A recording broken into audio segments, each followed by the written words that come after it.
everybody. This is Turning Everything to Gold with Zenzi and Luna. Welcome to today's session. We are going to be focusing on trauma and how it manifests in the body. As you guys know, we're intuitive energy practitioners and we deal a lot. The part of the work we do is to assist with trauma that gets that's in the physical body and the mind, the energy, spirit, however it manifests. And we're going to talk a little bit about how not focusing, not healing, not engaging with it and trying to clear it out, or when whatever that way is, part of the direction of that way is energy clearing, how it can manifest in the physical body. So I want to turn that over to you. We'll start there.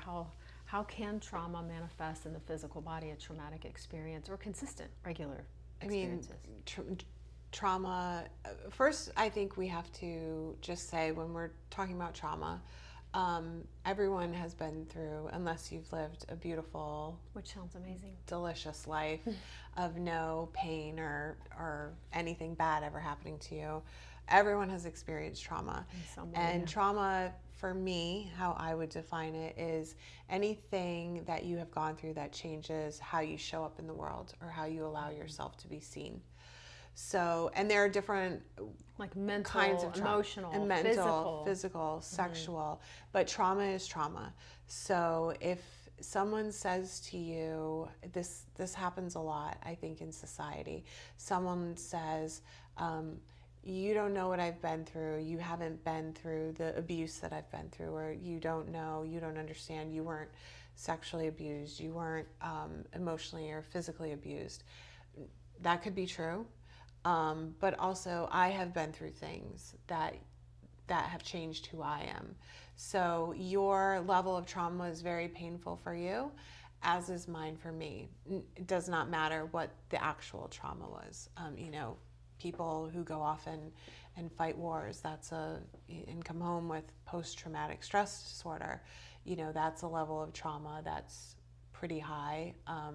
Very high. But that would be good to do work with people like that too. Yeah. As a giving back. For sure. So trauma has affected all of us, and to varying degrees, it shows up in our physical body. And the way, specifically with females, and men too, but 80% of women, 80% of autoimmune diseases in this world are in women.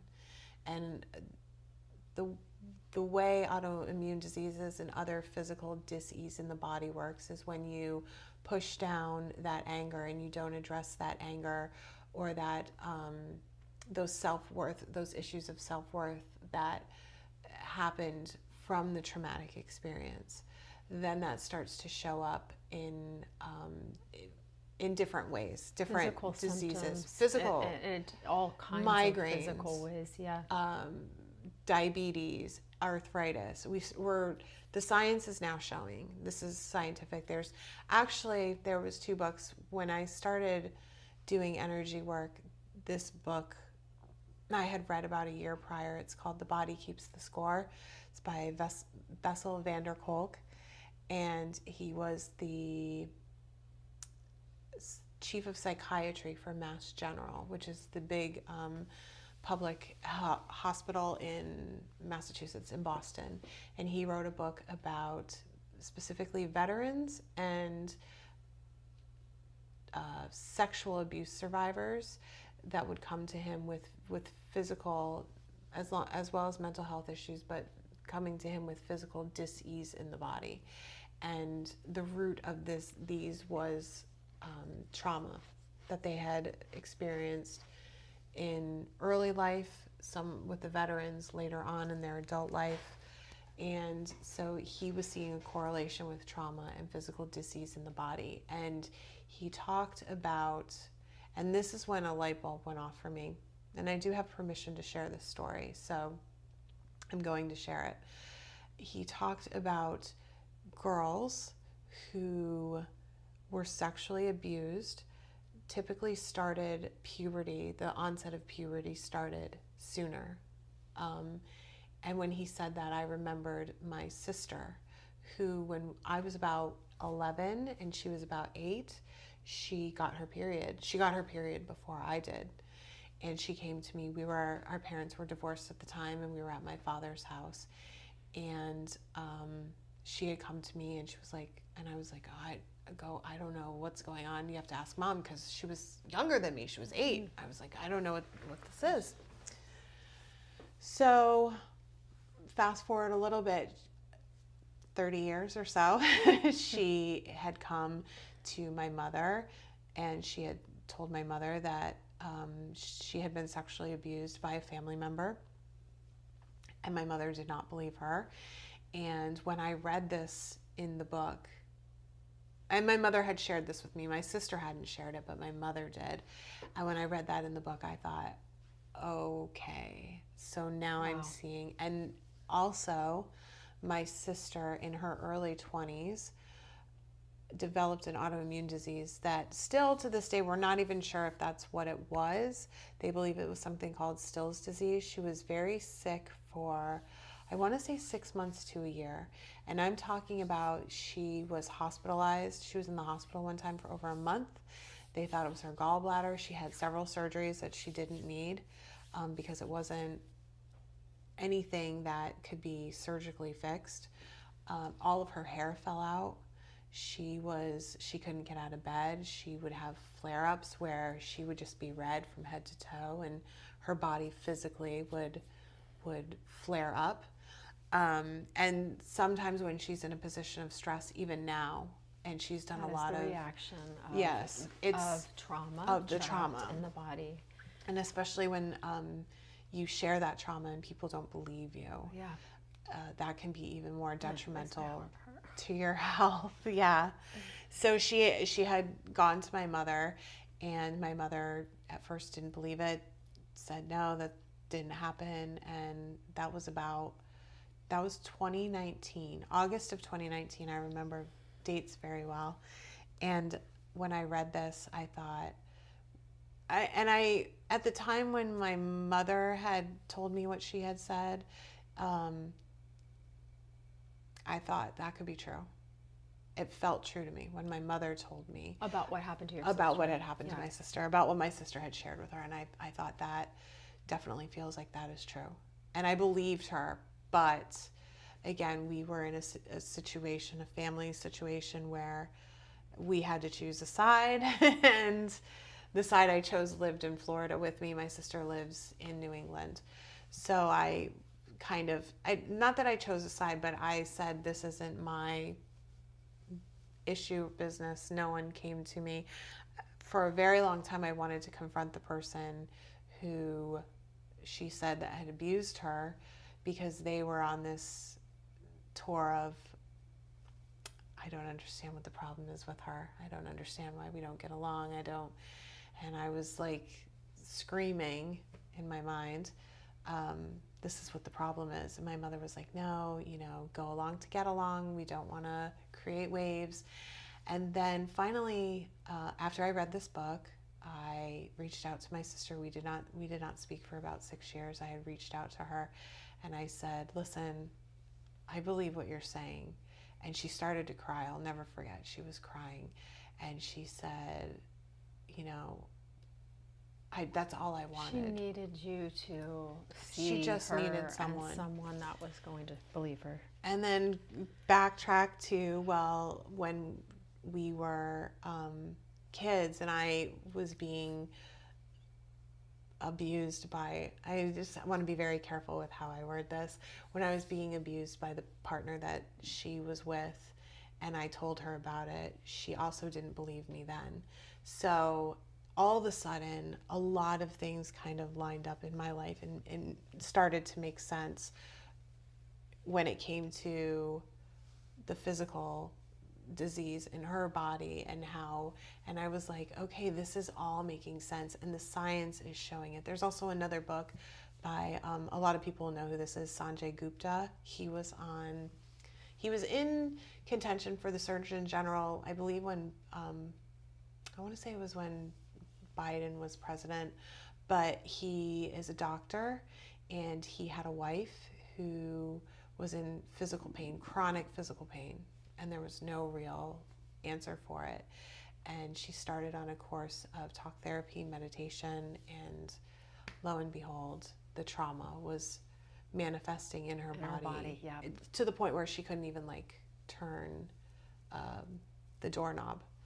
That's how painful it was for her. And I see a lot of people, I hear a lot of people. Just last week, I was sharing with you at work, a woman came and she said she had caught asthma. She's all of a sudden she caught it. Oh, caught it? She caught it. Okay, she caught asthma, and I thought, that's interesting.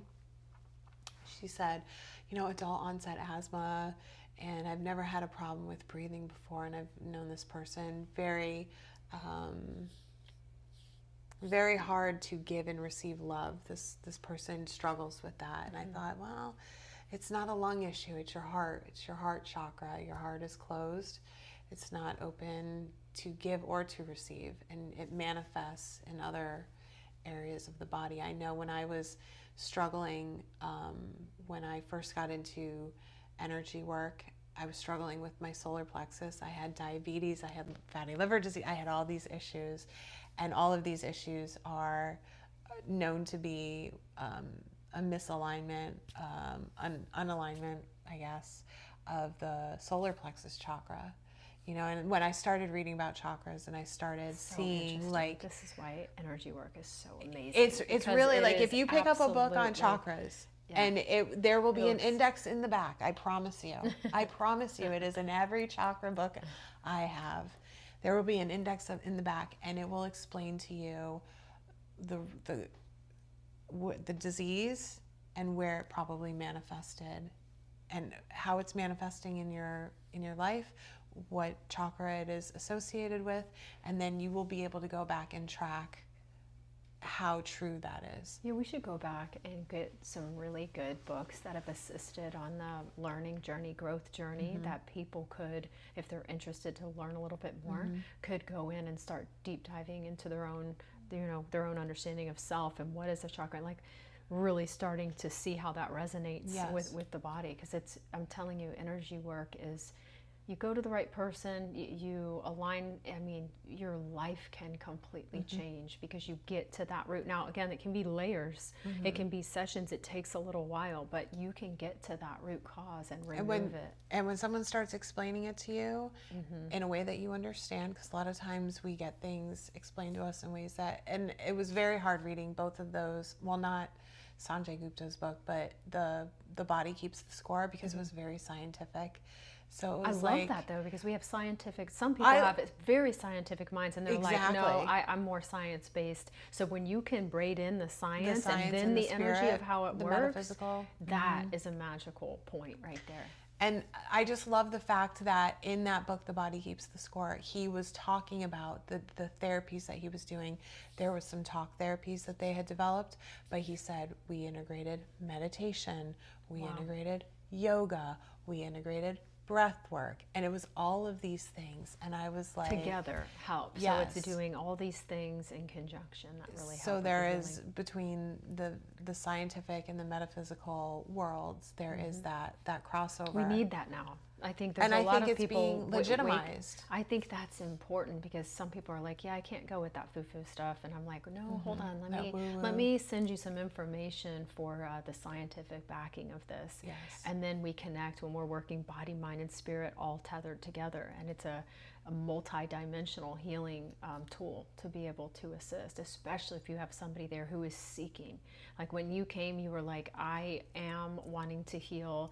This has got to, there's so much intention and determination that that allows for it to go like really fast, I feel like. Honestly, it does. And when people, and I feel like more people are open to it now, and they're just really tired of two things: feeling like crap, like physically feeling drained and in pain, and taking medications that don't help. Or keep you stuck in that cycle. It's not something you're like, I'm healing. It's like, this is a Band-Aid for a massive wound. That isn't healing. We'll just throw it out there, anxiety, because that's a huge thing for people. Most people are seeking the benzos, the Xanax, the medicinal therapies in order to keep that away, when if you can find a way to learn about how to get into a space where you can breathe, because anxiety comes from not breathing properly.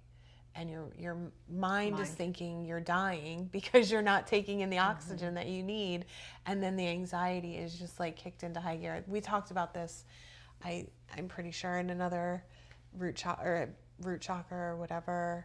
I believe it was when you say take a deep breath and people go, you have to teach people how to breathe. It's a process. It's a learning process to remember how to breathe properly because of the layers of stress and worry in life that builds up, and we carry it, and then the body tightens and we breathe in our upper chest. And it's like subconscious. You don't realize you're even doing it. But when we're in session working with somebody, I can intuitively feel you're not breathing. I can't feel like I can't take a breath right here. So that's a big one. I want to share something too, an experience with a family member that was very young, 20 I think she was, and went through life with mom and dad, very stressful, but she was a very, very quiet little girl. Didn't really, a lot of fighting, a lot of super tense fights, sometimes physical fights, so she would just go hide. And she ended up doing this and was very quiet, never said anything. You good? Yep. Just didn't really speak a lot, none of this.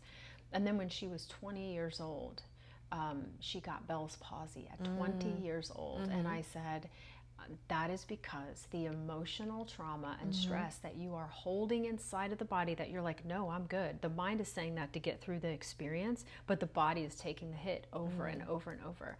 And I said, it is manifested with half of your body shutting down because you are not processing the stress, the emotion, the trauma, the things that are going on. Yes. And even now to this day, I don't know how long ago that was, but still there's a little bit of offset of the face because of it. But there are some things that still haven't been addressed or dealt with. I'll just push it off, or I'll just go the other direction, but that still doesn't address the initial stress. It's like taking a Coke bottle and shaking it with the lid on, and then finally you open the lid. It's like suppressing those thoughts and feelings, and all of that is what creates these issues in her mind. In our body. She's like, no, I'm making it through, and I'm like, the mind is putting you there to be able to get through, but you're putting this in the body. That's why I say the body is literally taking the beating. Yeah. And sometimes people come in, their shoulders are up around their ears, and I'm like, how do you feel? They're like, great. Yeah. I'm like, I've never been more relaxed. I can feel that your neck and your back right now, and they're like, well, I have a lot of tension here. And then I'm like, okay, soften your body. And as soon as they have the awareness, they're like, oh, I didn't even realize. And I'm like, that's the tension of the body holding on, that now you can physically see it once you're able to relax. Like when you say in meditation, you say smooth out the muscles, right? Like I want to give you a visual. I love when you say that, because that instantly makes me not be tense anymore, because I think of like how they should be like smooth. Smooth So, and smooth and not. So, but yeah, your body's in that, and then all of your systems are working, because fight or our flight, caveman, like our fight or caveman flight brain stage. is like, okay, something's really wrong here. All of your serotonin, your dopamine, all of your cortisol, all of your body mechanisms, all of your internal systems are now firing off everything, and your body starts attacking itself. And so when I read that about, autoimmune diseases and abuse and trauma, and this is how it's manifesting, and this is what we're seeing, and this is what's helping, I was like, yes, 100%. This is so good. And I feel like it's still new. I think there's a lot of people waking up to it, but I feel like it's breaking through where more people are understanding, hey, this isn't like a, like we were saying, like a foo-foo thing. This is actually sound healing, vibrational therapy, energy clearing for stress relief, for trauma relief.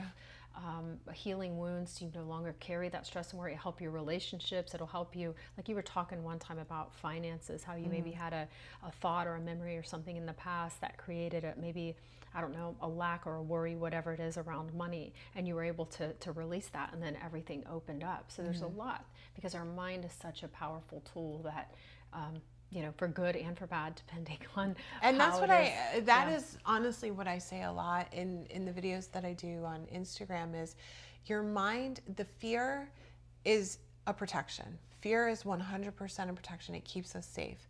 However, it's to protect us from like the wolves that are outside that are trying to kill us, not, you know, these other things that we're afraid of, that things like we're afraid of things that may never happen.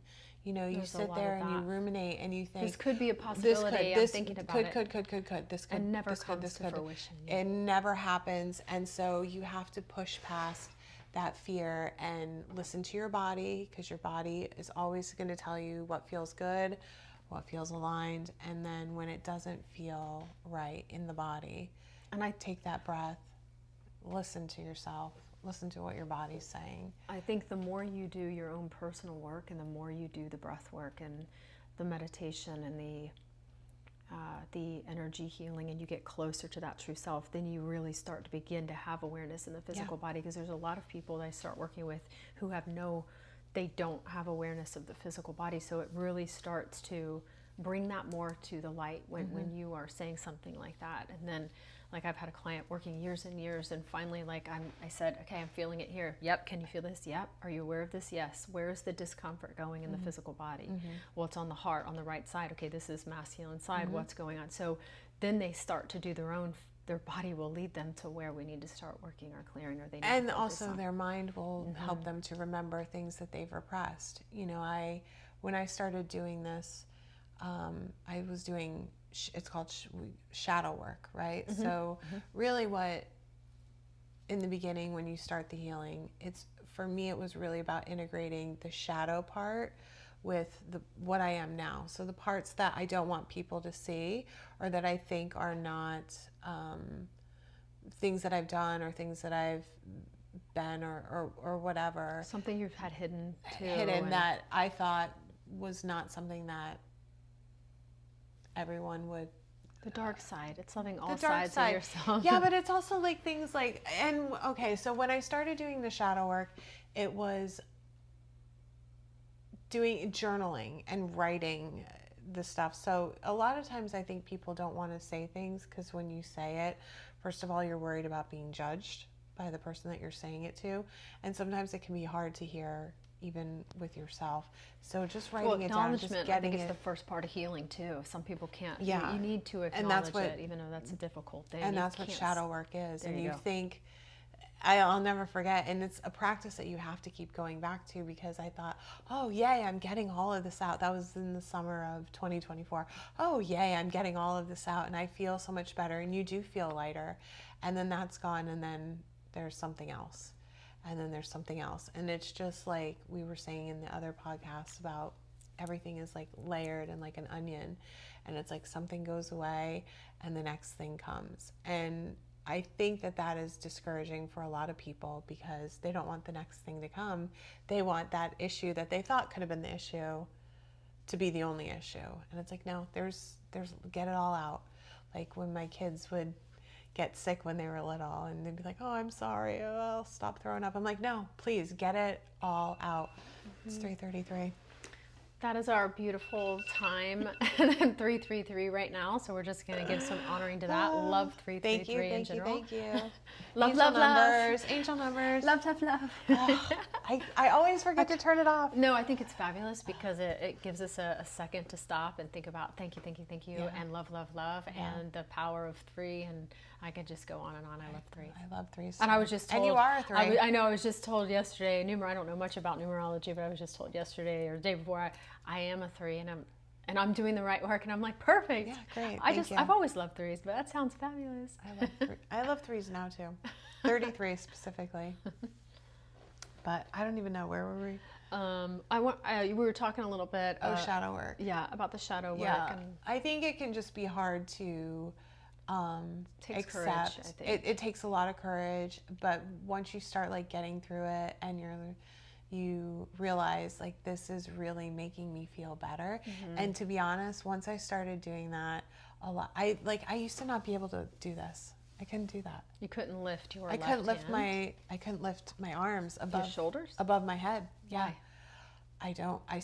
I'm not even really sure now, but I can say when I started doing energy work and really working on the things, my physical body. I used to have problems with my knees. I don't have problems with my knees anymore. Knees represent moving forward into new things and a vision that and used to in be session. So that's you breaking free and moving into new positions. Yes, that used to be a huge thing for me, that I never wanted to move forward into new things. I wanted to stay. Change was scary. Change was bad. Change was all of that. So that makes sense. But yeah, I was told, well, you have arthritis in your shoulders. Not by a doctor, by a family member. So automatically, first, I'm deleting that. I'm not coming into alignment with that. Oh, I was no, never thanks. like, no, why? I'm for years old. Who has arthritis at 40 years old?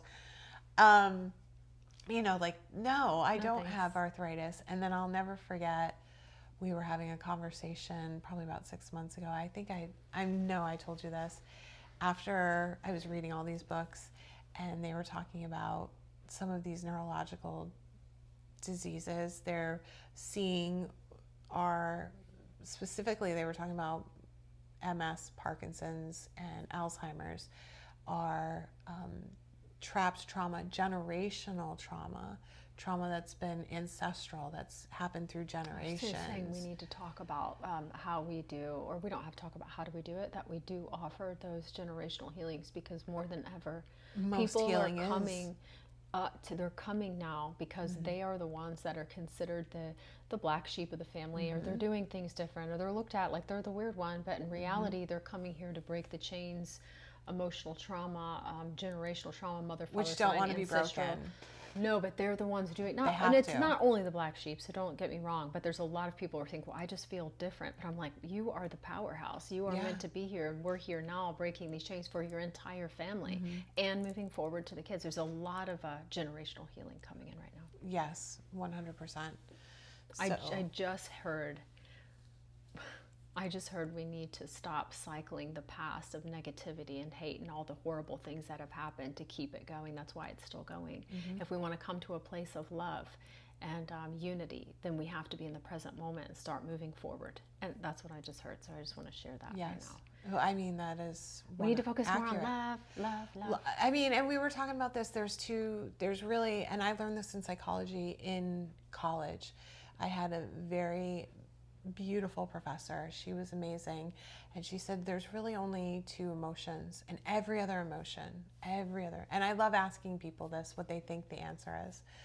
There's really only two emotions, and every other emotion feeds off of those. And she was like, you know, what do you think they are?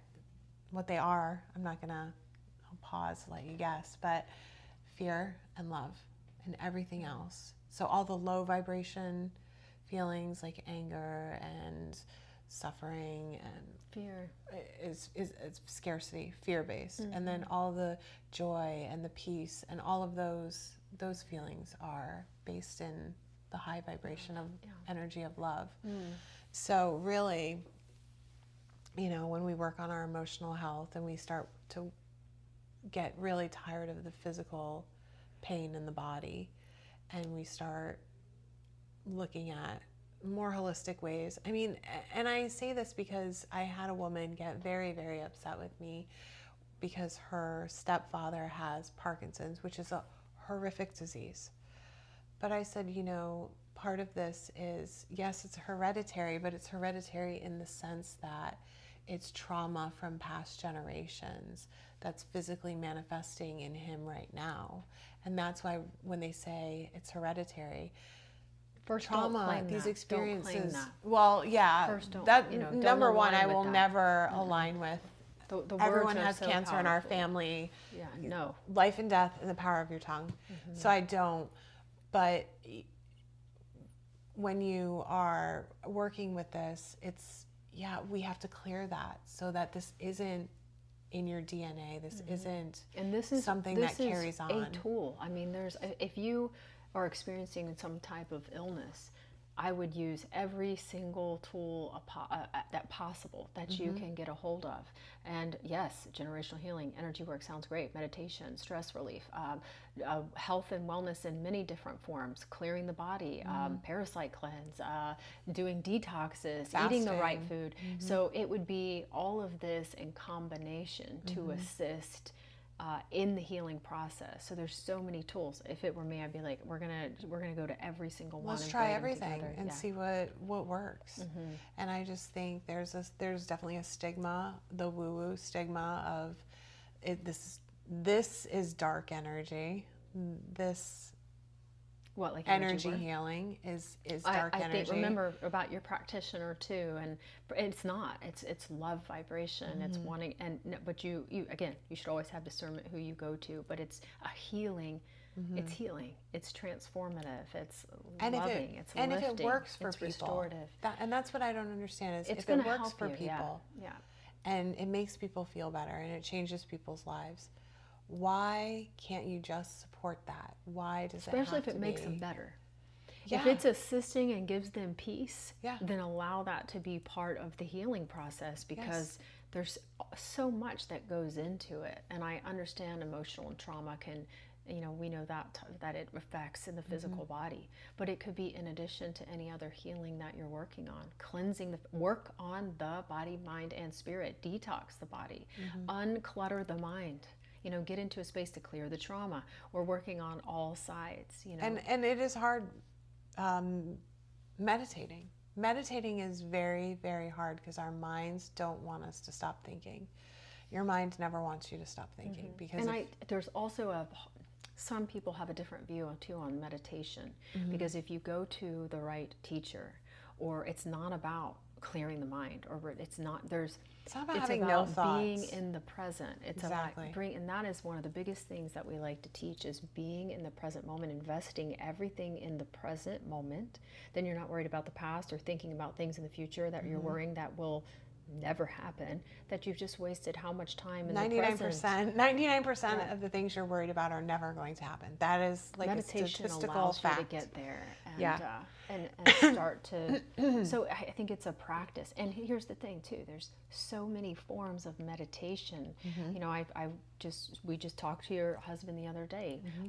Fishing is a form of meditation. You're out in nature, especially if you're alone, but you're out by yourself and you're in nature, and the sound of the water running, or however, it's so meditative, and you're in that moment. That is it. My favorite was hiking. I love to be out in nature. I love to hike, just be out and wrapped in the trees. I'm there in that present moment. So that's a moving meditation. Some people say everybody has, we have thousands of thoughts that sometimes don't even finish out. They're just thoughts that randomly come in. And there is mindless chatter. So just say, well, I can't turn my mind off. Well, you're not allowing yourself to find the different methods to take you there, which maybe you need to start with a moving meditation to keep your body engaged while doing the breath work, and try out different ways. I've tried many different forms of meditation. Zen meditation is not for me. No, me neither. Like there are certain things where I'm like, I can do this and this feels right. And the kind of meditation we do is a more intuitive, guided, spiritual.